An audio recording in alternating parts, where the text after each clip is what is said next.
Assalamualaikum warahmatullahi wabarakatuh. Kembali lagi ke channel Dennis Mister Horror. Di video kali ini saya akan menceritakan kisah Sewu Dino part 10, lanjutan dari part 9. Jangan lupa subscribe, like, komen, dan share agar saya semangat untuk terus mengupload video untuk kalian semua. Langsung saja kita mulai ceritanya.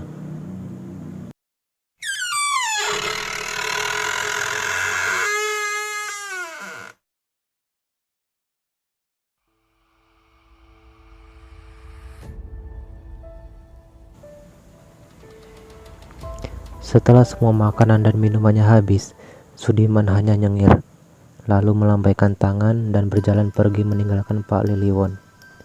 Lelaki parubaya itu hanya bisa tersenyum sambil menggelengkan kepala, kemudian membereskan bekas makanan dan minuman sisa mereka. Ia paham pasti tidak mudah untuk mendapatkan banyak informasi dari Sudiman. Belum tentu juga Sudiman bisa mengingat semuanya. Dikarenakan apa yang dicari belum didapat, Pak Liliwon singgah ke rumah Pak Kades. Di sana, Pak Kades merasa terkejut, lalu memberikan nasihat ini dan itu.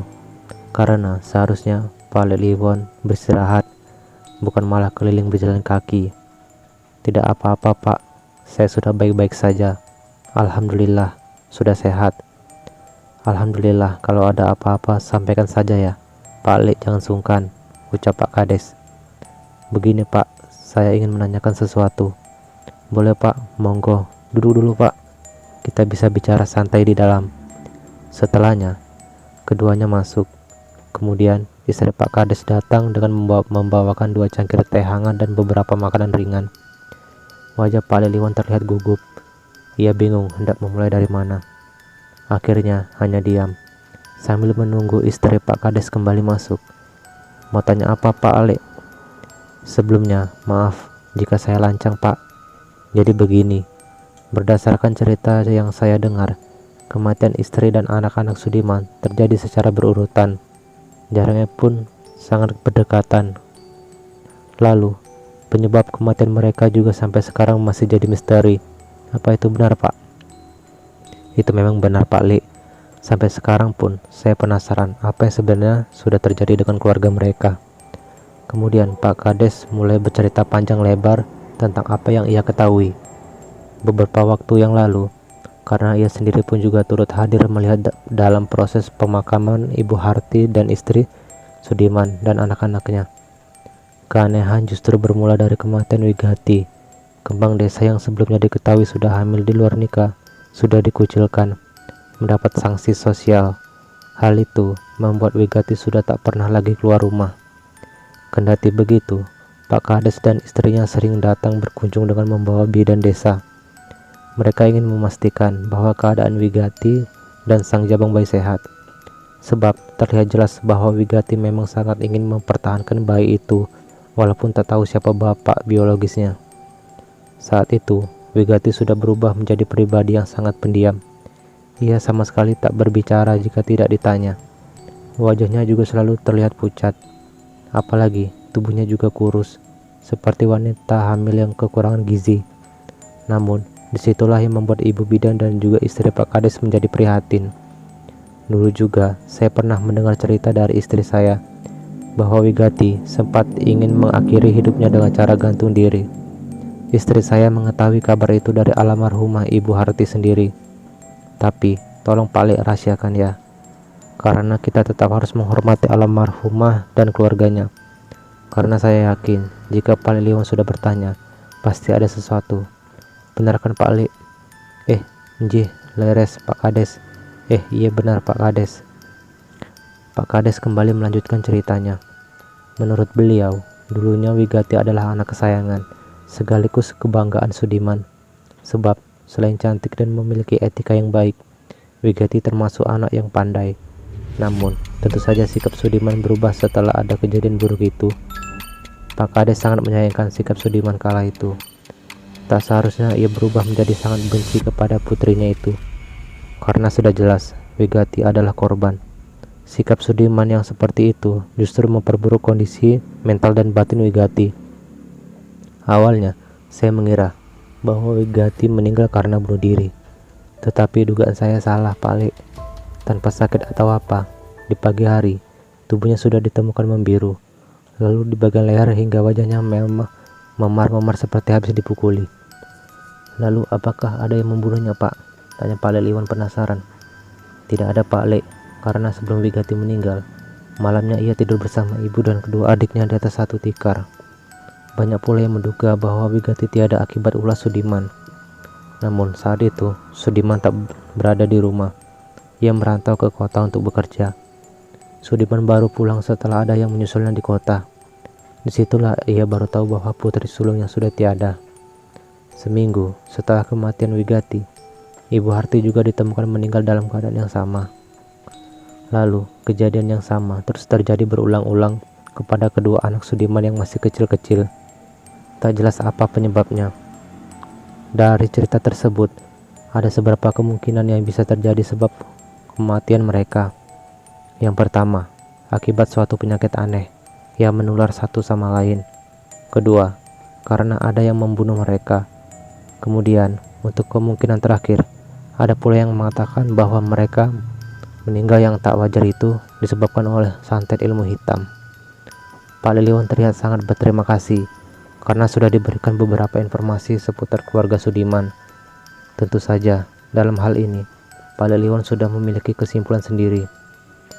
Selama Pak Kades bercerita, ia hanya pendengar yang baik, karena masih merasa takut untuk menanggapi sesuatu yang belum pasti. Bagaimanapun juga, semua informasi tersebut hanyalah berdasarkan katanya atau cerita dari orang lain. Masih perlu di-sharing dan ditakar. Mana yang sekiranya cerita asli, serta bagian mana yang pula yang ditambah-tambahkan. Oleh karena itu, bagi Pak Le Liwon penting juga untuk mendengarkan cerita lain dari narasumber yang berbeda. Pada saat kembali ke rumahnya, Pak Le Liwon terpikir keras mencoba mengungkapkan misterinya. Apalagi petunjuk yang ia dapatkan masih berupa kepingan puzzle yang tetap harus disusun ulang. Lalu tepat harus mencari kepingan-kepingan lainnya. Kematian Ibu Harti dan juga anak-anaknya pasti disebabkan karena sesuatu yang tidak beres. Dari ciri-ciri kondisi jenazah mereka yang dijelaskan oleh Pak Kades, Pak Le Liwon sudah paham bahwa kondisi tersebut memang tidak lazim. Bisa jadi disebabkan oleh kiriman tak kasat mata, kiriman yang ditugaskan untuk membunuh tanpa menyentuh. Jika tidak, mana mungkin ketiganya bertahan dalam dimensi lain itu. Pak Le Liwon ingin sekali membebaskan mereka, namun ia harus benar-benar paham apa yang menjadi penyebabnya. Perjanjian gaib seperti apa yang sudah terlanjur terucap, sehingga Ibu Harti dan anak-anaknya tertahan di sana sebagai budak. Sebenarnya, Pak Le Liwon juga ingin menyelamatkan Ibu Sukma, namun ia belum berani mengatakan kondisi Ibu Sukma yang juga turut tertahan di alam sana. Mengingat hubungan Pak Le Liwon dengan Juragan Adang sedang tidak baik, jika tetap nekat, mungkin akan menimbulkan kesalahpahaman yang jauh lebih besar. Pak Le Liwon baru menyadari dan belajar dari ilmu kehidupannya sendiri, bahwa tidak semua orang bisa dengan legowo mampu menerima itikat baiknya. Pasalnya, untuk sebuah kematian yang dihubungkan dengan hal-hal gaib, itu bisa menjadi hal yang sensitif dan malah dianggap tabu. Di malam hari, dengan kemampuan yang dimilikinya, Pak Le Liwon berusaha melakukan Rogo Sukmo atau Merogo Sukma, sebutan untuk sebuah kemampuan gaib yang sering dikenal dengan istilah astral projection. Ia mulai duduk bersila, berusaha untuk meditasi, mencoba memfokuskan diri dan berkonsentrasi. Namun, dimensi tujuannya sulit untuk ditembus. Berkali-kali Pak Le Liwon terpental. Bahkan, saat berada di alam lain itu, ia tak bisa melihat apapun selain kegelapan. Ia belum mau menyerah, masih mencoba berulang kali, tetap gagal dan hasilnya selalu sama. Pak Le Liwon sudah kelelahan dan sangat kepayahan, sudah tak sanggup jika terus memaksakan diri lagi, karena kondisinya yang memang belum pulih sepenuhnya. Namun, saat itu ia merasakan sesuatu. Entah mengapa, langsung terpikirkan tentang Abidin. Ia merasakan akan ada hal buruk yang menimpa Abidin. Pak Le Liwon menjadi sangat gelisah. Tanpa berpikir dua kali akan segala resikonya, ia bergegas pergi menuju rumah Juragan Adang. Tak tahu apa yang akan terjadi selanjutnya. Semoga ia baik-baik saja. Dugaan Pak Liliwan benar, karena di malam yang sama, Ki Wereng mulai melakukan ritualnya. Ia sudah disediakan sebuah kamar khusus oleh Juragan Adang. Apalagi semua persembahan sesajen yang ia minta sudah dipersiapkan dengan baik. Bau dupa, kemenyan mulai menyeruak, menusuk hidung siapa saja yang menciumnya. Namun sebelumnya, Ujang sudah diperintahkan untuk memberikan obat tidur selama diam-diam ke dalam minuman Abidin, sehingga pemuda itu masih terlelap dalam tidurnya. Ki, tolong buatkan dia tunduk dan menurut ucapan saya. Sakit hati kalau punya anak yang selalu membangkang dan memberontak, ucap Juragan Adang. Ya, tenang saja, semuanya bisa diatur. Ki Wereng sudah mulai membaca mantra. Asap bakaran kemenyan di depannya sudah mengebul tak karuan.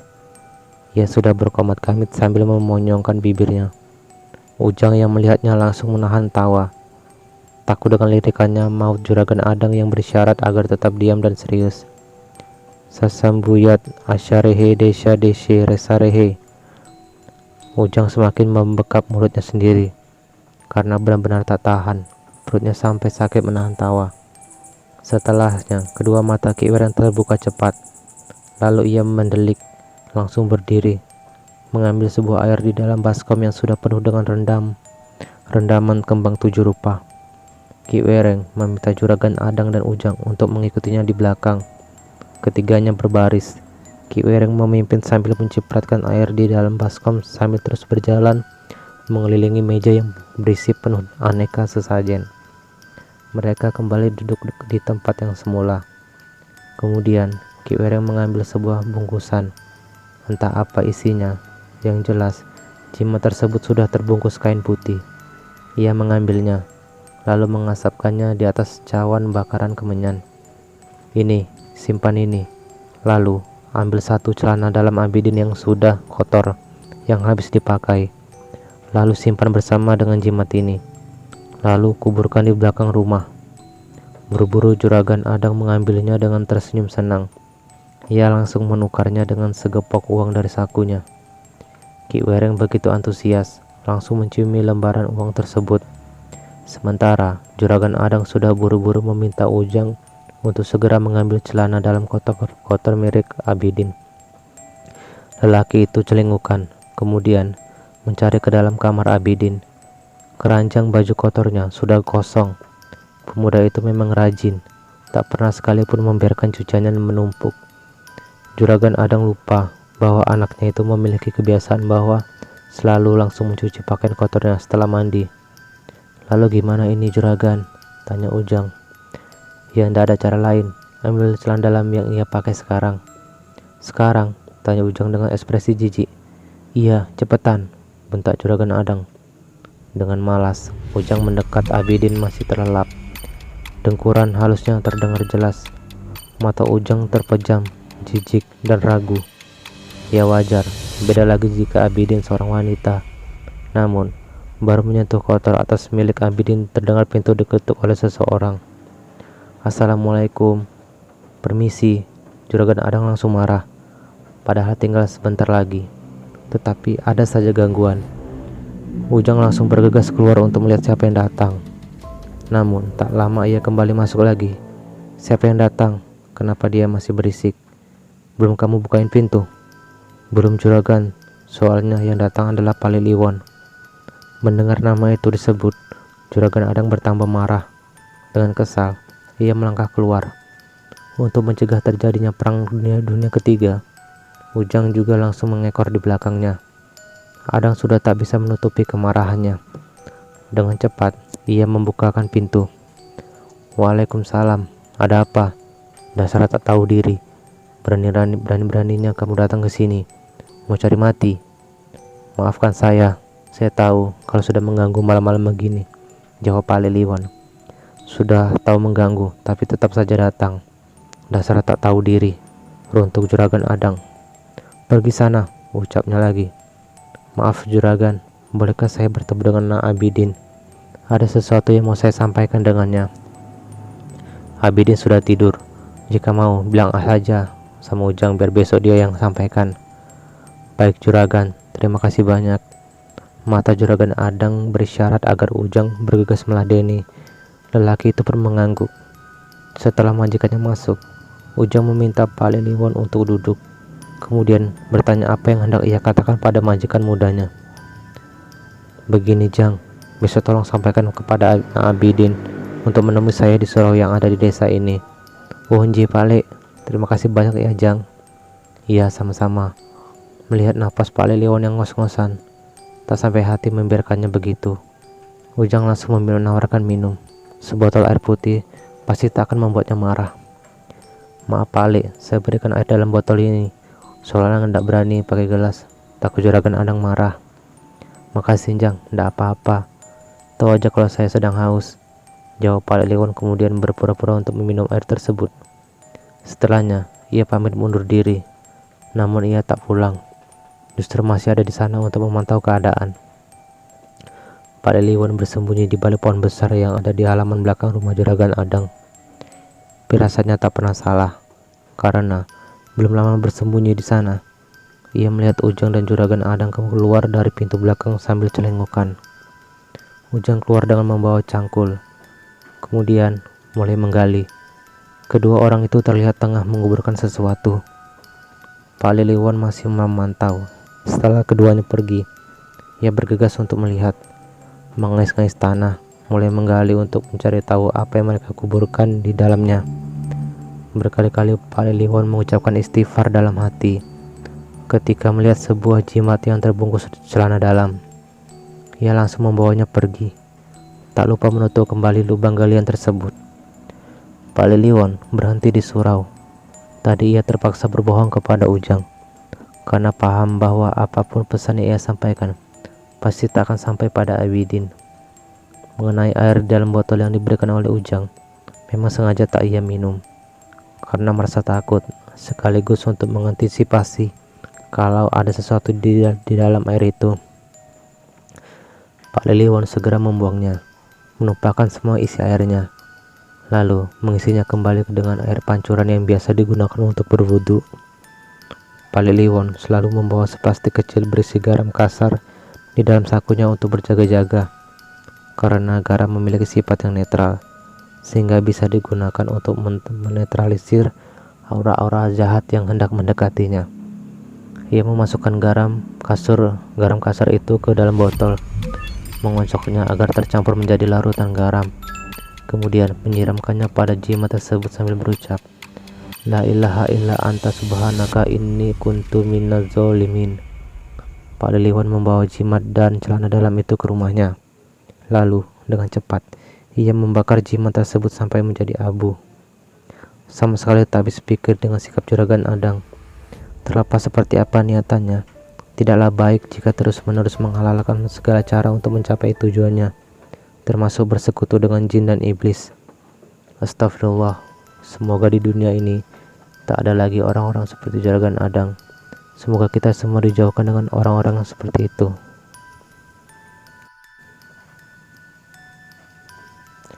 Ki Wereng yang tidur di kasurnya sambil ditemani dengan ratusan ribu uang merah sudah membayangkan dalam angannya menjadi kebingungan hendak dibuat apa lagi uang-uang itu. Sesekali ia menghamburkan uang-uang itu hingga bertebaran dan berserakan di mana-mana. Ia kembali mengumpulkannya, memeluk uang-uang itu dengan raut wajah yang begitu semeringah. Ia berencana untuk membeli tanah lagi, kemudian ingin membangun kompleks perumahan di sana, sehingga gelarnya menjadi bertambah. Selain menjadi dukun, ia juga ingin menjadi seorang sultan. Kemudian ia mulai memikirkan apa ingin menambah istri lagi.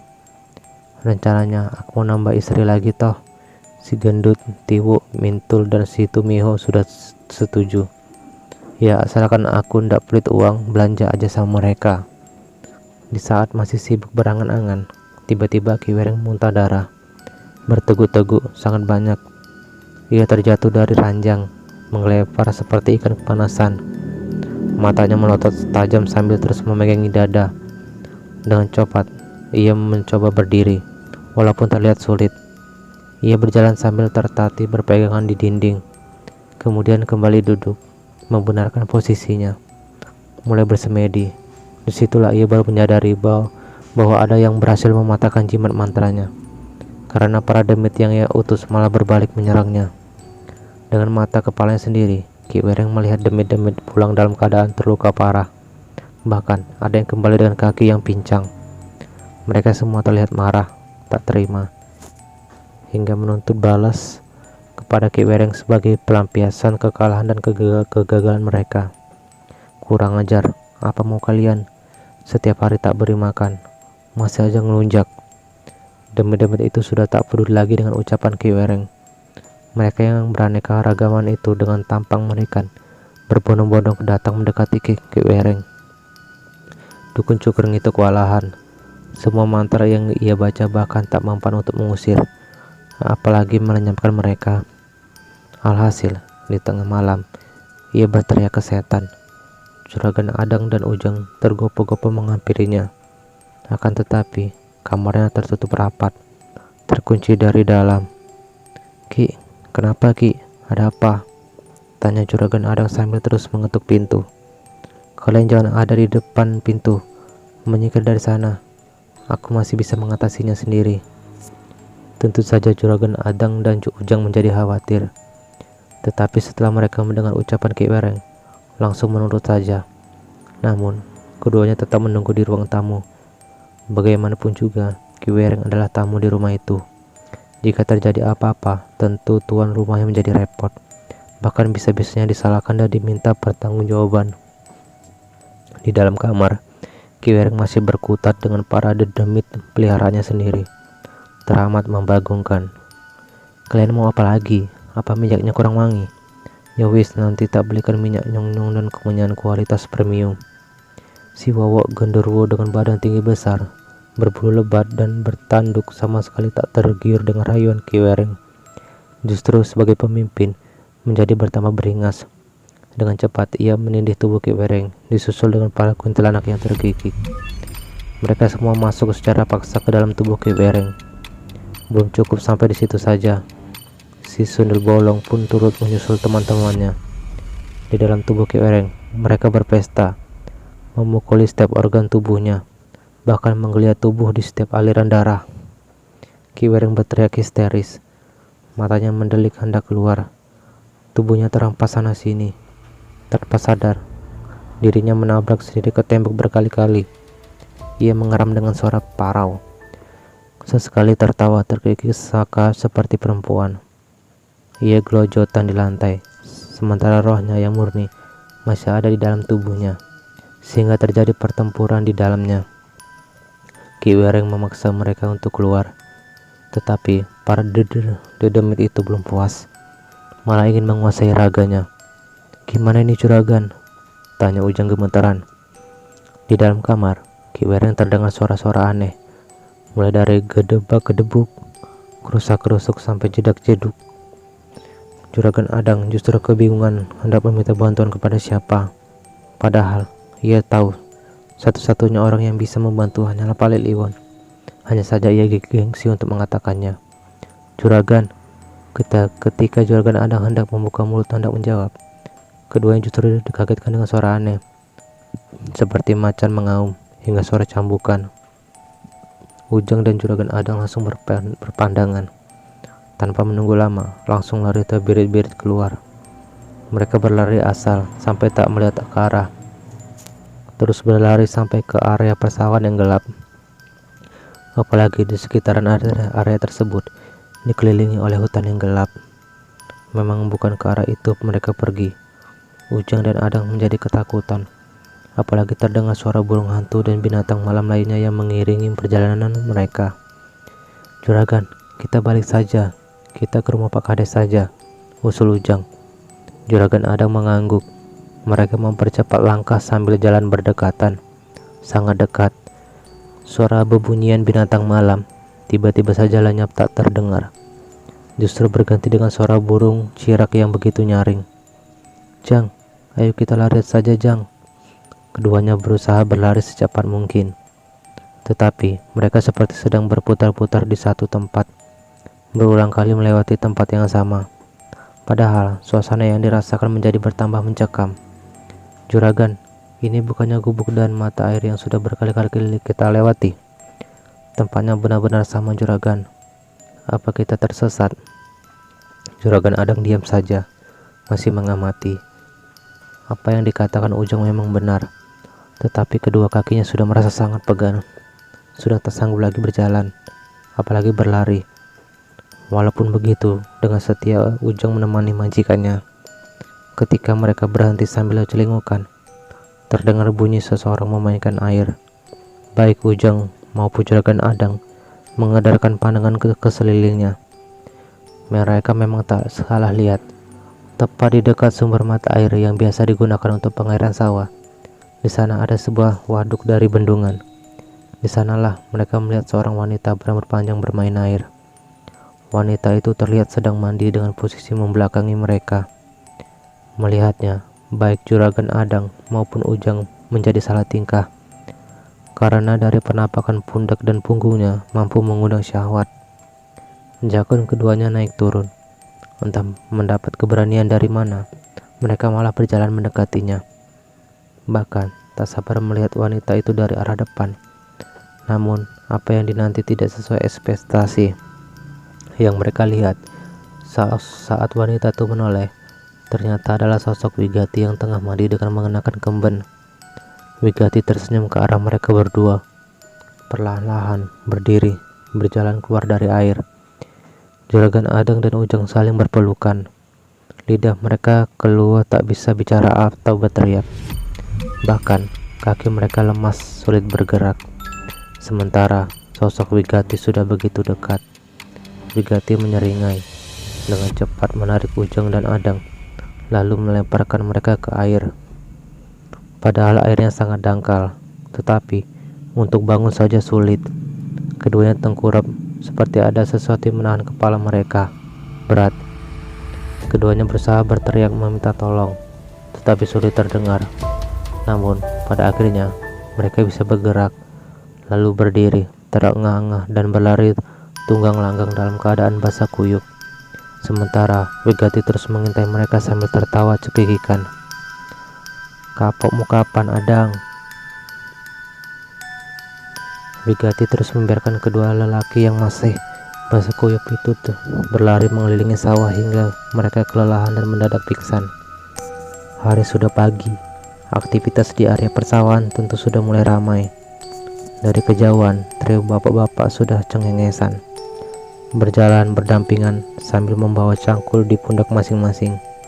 Sementara di tangan yang lain meneteng rantang yang berisi nasi dan lauk pauk. "Kopinya sudah jadi noh?" tanya Sulkan. "Aman, sudah semua." "Sama rokok juga?" jawab Tarjo. "Seandainya kita punya radio terus dibawa ke sawah, pasti asik, karena bisa nyangkul sambil dangdutan." Belum sempat menimpali dan menjawab pertanyaan Tarno, mata mereka dialihkan oleh sesuatu. Ketiganya melihat dua orang yang tengah terbujur di jalanan. "Opo iku? Ono mayat. Ono mayat. Apa itu? Ada mayat. Hus lambimu. Ayo didelok sih," ucap Sulkan sambil menutup rapat mulut Tarno dengan tangannya. Ketiganya berjalan pelan, kemudian berdekat, sangat terkejut karena yang mereka jumpai adalah Juragan Adang dan juga Ujang. "Lah, ngapain kalian tidur di sini? Juragan, bangun Juragan. Jang, Ujang, bangun Jang." Ujang dan juga Juragan Adang terkejut. Keduanya gelagapan. Dengan kedua mata yang belum terbuka sempurna, langsung memandangi sekeliling. Disitulah mereka baru sadar bahwa apa yang telah dialami semalam bukanlah mimpi belaka. "Kalian ngapain kok tidur di sini?" tanya Tarno. "Ya suka-suka saya, mau tidur di mana?" jawab Juragan Adang ngeles. Karena memang sudah merasa malu, lalu ia bergegas pergi bersama Ujang. Trio bapak-bapak itu menatap keduanya dengan heran.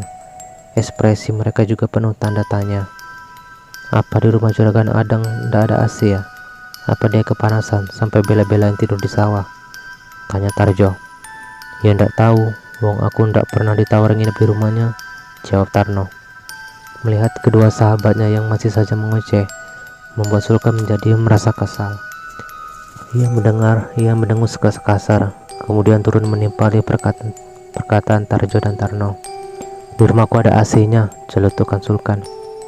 Wah, beneran kan? Kok aku ndak pernah tahu? Ucap Tarno. AC, angin jendela. Ketiganya langsung tertawa.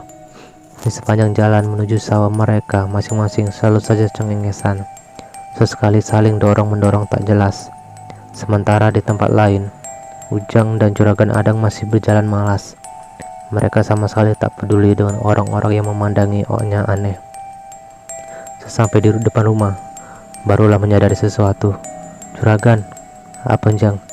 Di dalam kan ada Ki Wereng yang sedang. Keduanya benar-benar melupakan hal itu.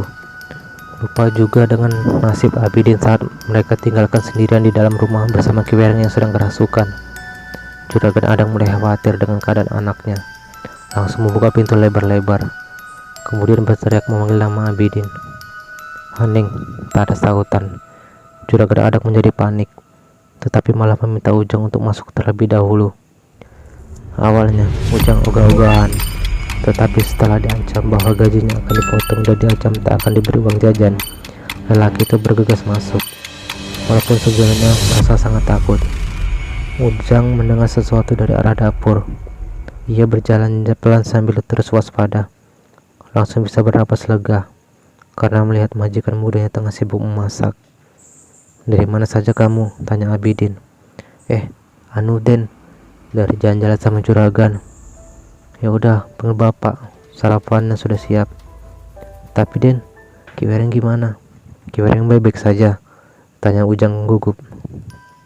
Abidin hanya menunjuk ke arah halaman belakang. Lalu tergopoh-gopoh Ujang mengatakan kepada majikannya bahwa semuanya sudah baik-baik saja. Bergegas mereka menuju halaman belakang untuk menemui Ki Wereng. Si dukun cungkring itu memang terlihat baik-baik saja. Walaupun mereka sendiri tak paham bagaimana bisa Ki Wereng bisa bertahan dengan keadaan semalam. Di mana kalian menguburkan jimat itu? Tanya Ki Wereng. Di situ Ki. Mereka langsung menggalinya. Tak menyangka bahwa jimat itu sudah tak ada.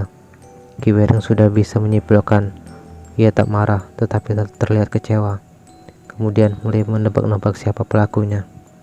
Kemudian Ki Wereng mulai menjelaskan bahwa memang ada yang sengaja yang mengambil jimat tersebut. Lalu ia juga mengatakan bahwa orang-orang yang mengambil jimat itu ingin mencelakakan Juragan Adang dan anaknya. Padahal yang terjadi adalah sebaliknya. Memang begitu, ia bersifat lidah. Siapa itu Ki? Tanya Juragan Adang. Jangan pura-pura tidak tahu. Siapa lagi kalau bukan si Liwon? Oh, pantas saja dia bertemu malam-malam, ternyata begitu niatnya. Juragan Adang naik pitam. Kalau begitu, sekalian saja habisi dia Ki. Habisi dia. Kalau bisa, siksa dulu perlahan-lahan. Lanjut Juragan Adang.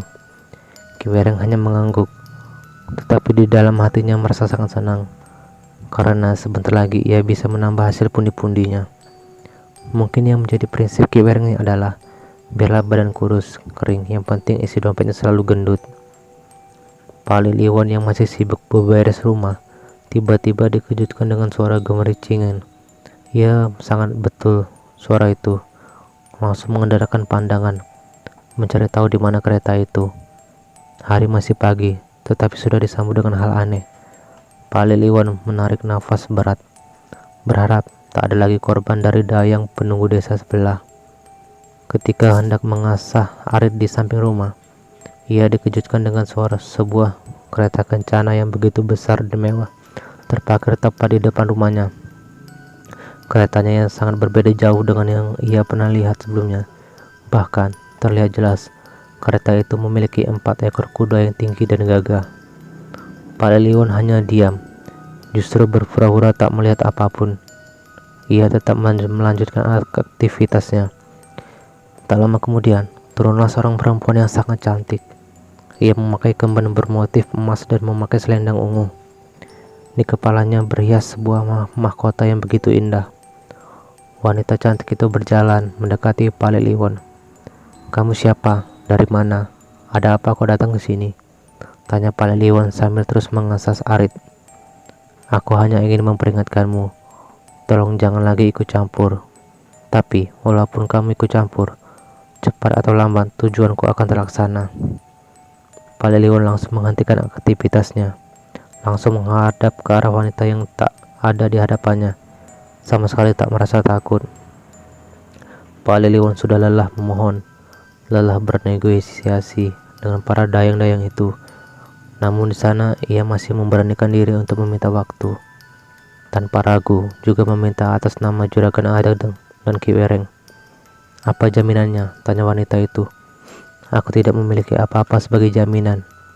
Bahkan hidup dan nyawaku ini adalah titipan dari Allah. Aku tak berhak menggadaikan apapun." Jawaban dari Pak Liliwan itu membuat wanita itu merasa senang. Ia terlihat begitu marah, lalu menghilang begitu saja. Seketika, Pak Liliwan sudah tak bisa lagi bersikap tenang. Kali ini, Nyai Waskita sudah turun tangan. Itu artinya ancamannya bukanlah main-main. Cepat atau lambat, Ki Wereng akan segera tahu tentang siapa yang menjadi lawannya. Ketika hendak masuk kembali ke dalam rumah, Pak Liliwan melihat sesuatu. Entah penglihatan itu dari mana asalnya, tetapi ia melihat jelas saat Wigati sengaja menemui Nyai Waskita demi menyelamatkan ibu dan adik-adiknya dari perbudakan. Akan tetapi, Nyai Waskita termasuk salah satu jin yang penuh tipu muslihatnya. Wigati diperdaya dengan iming-iming kekuatan untuk membalas dendam, tetapi hingga sekarang ibu dan adik-adiknya masih tertahan di sana sebagai jaminan perjanjian.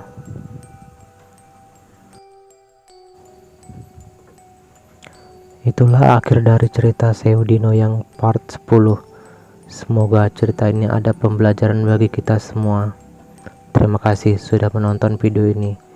Jangan lupa like, comment, subscribe, dan share agar channel ini bisa terus berkembang dan upload video terus. Assalamualaikum warahmatullahi wabarakatuh.